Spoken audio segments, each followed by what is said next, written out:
তোমাকে তো ব্রেক করে তুমি হ্যাঁ ব্রেক করছি আমি তো চাই না আর। তুমি ছেড়ে চলে যাচ্ছ। চলে গেলাম এনে। পঙ্গু হাসপাতালে দেখতে পাবেন 80% শুধু অটোর অ্যাক্সিডেন্ট।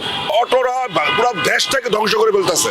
এই অটো যে পর্যন্ত বন্ধ না হবে এই বাংলাদেশ থেকে, ততদিন পর্যন্ত আমরা দেশে শান্তি পাবো না। আপনি এখন বৈশাখ মাসে ধান কাটার সিজন, ধান কাটার কোনো লোক নাই। 1700 টাকা হাজিরা দিয়া কোনো লোক পাচ্ছে না।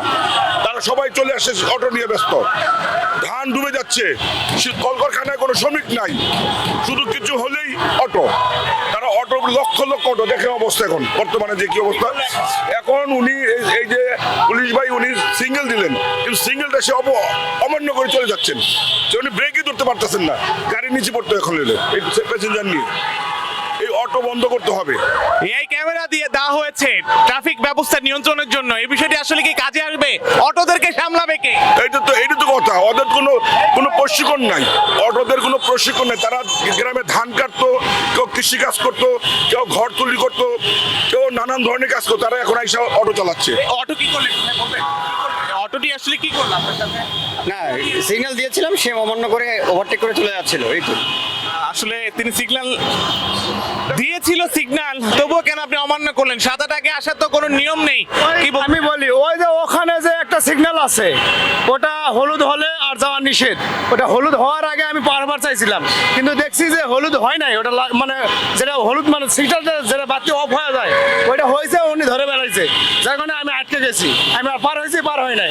উনি ধাপকে কথা ধরে বেড়াইছে, তুমি যাও কেন, ওইটা হয়েছে, এটা হয়েছে, বিভিন্ন ধরনের কথা বলতেছে। মানে হলুদ- ওটা উড়াই দেওয়াবে, ওটা উড়াই রাস্তার অনেক লাল বাতি, হলুদ বাতি এখন অকেজো। যেহেতু এখানে পুলিশ দাঁড়ানো, ট্রাফিক সিগন্যাল দিচ্ছে, উনি অফ হয়ে যাবে। হলুদ বাতির দিকে তাকাইলে তো হবে না। অনেক রাস্তা এখন হলুদ উনি হাত ধরছে, আমি আটকাই গেছি। তোমাকে তো ব্রেক করে তুমি হ্যাঁ ব্রেক করছি আমি তো চাই না আর। তুমি ছেড়ে চলে যাচ্ছ। চলে গেলাম এনে। চলে গেলে তো গাড়ির নিচে পড়তে বাবা। তুমি এই যে প্যাসেঞ্জার দুটো কি এটা আমার মাথার মধ্যে সেন্টার আছে। জিজ্ঞেস করেন প্যাসেঞ্জারদেরকে।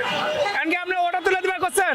অটো তোমরা যা করছো, অটো তুলে দিলে আমি খুশি, অটো তুলে দিলে আমি খুশি, কিন্তু আপনাদের মতো লোক হলে বেজার। তোমরা- আমরা তাড়াতাড়ি যাইতে পারি না, আমাদের অফিসের টাইম লেট হয়ে গেছে, আর আপনি এখন বলতে আছেন যে অটো তুলে দিলে খুশি। অতিরিক্ত হয়ে গেছে অটো, অতিরিক্ত। আপনি দেখেন রাস্তাঘাটে লক্ষ লক্ষ অটো, তাদের কোনো প্রশিক্ষণ নাই।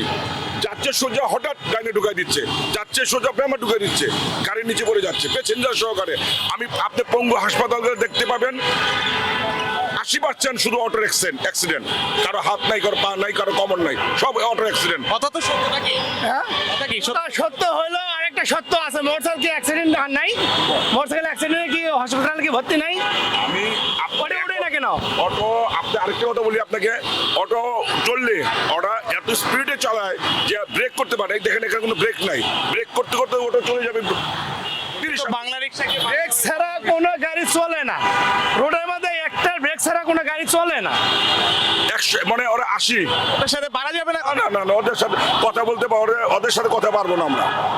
এখন একমাত্র সরকারই পারবে, নতুন সরকার আসছে, তারাই পারবে। পারবেন না, আপনি সরকারকে বলেন অতি তাড়াতাড়ি অটোগুলা তুলে দেওয়া হোক, তাতে আমরাও খুশি।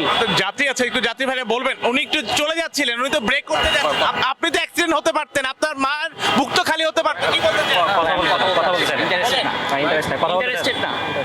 তারা আসলে ইন্টারেস্টেড না, তবে তারা খুব দ্রুত যেতে